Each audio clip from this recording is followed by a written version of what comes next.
Le gouvernement burkinabé veut désormais maîtriser le nombre réel d'étudiants au Burkina Faso.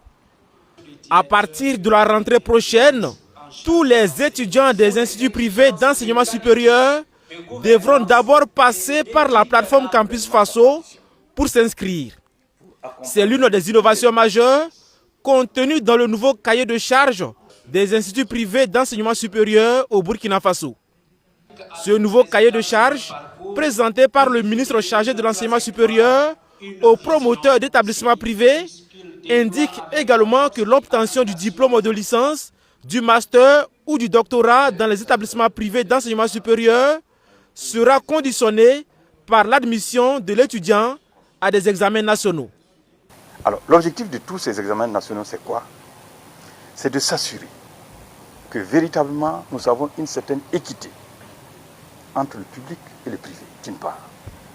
Et d'autre part, de s'assurer que les produits qui sont issus de nos systèmes éducatifs sont véritablement des produits de qualité, des produits compétitifs. Pour les établissements privés de formation en santé particulièrement, le nouveau cahier des charges est encore plus rigide. Il oblige ces derniers à disposer d'un centre hospitalier universitaire comme terrain de stage pour leurs étudiants.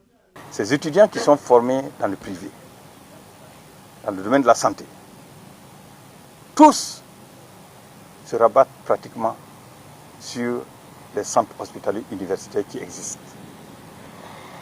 Or, ces CHU sont déjà dépassés par les effectifs que nous avons au niveau du public. Donc pour nous, c'est le privé qui devrait au contraire épauler un tant soit peu le public dans ce domaine. Mais là, nous sommes dans un cas inverse. Mais ce qui est regrettable, c'est de constater que tous sont des enfants burkinabés. On ne peut pas refuser de les admettre dans les CHU. Mais la conséquence, c'est qu'on admet des effectifs pléthoriques et en conséquence, très peu apprennent la pratique. L'autre innovation contenue dans le nouveau cahier de charges concerne le recrutement du personnel enseignant. Désormais, tous les établissements privés d'enseignement supérieur qui ont 10 années académiques de fonctionnement devront disposer d'au moins 20% d'enseignants permanents et 50% d'enseignants permanents pour ceux qui ont 25 années académiques de fonctionnement.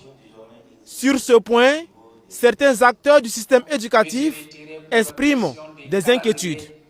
Alors, le problème des enseignants permanents, quand on recrute un enseignant permanent, il faut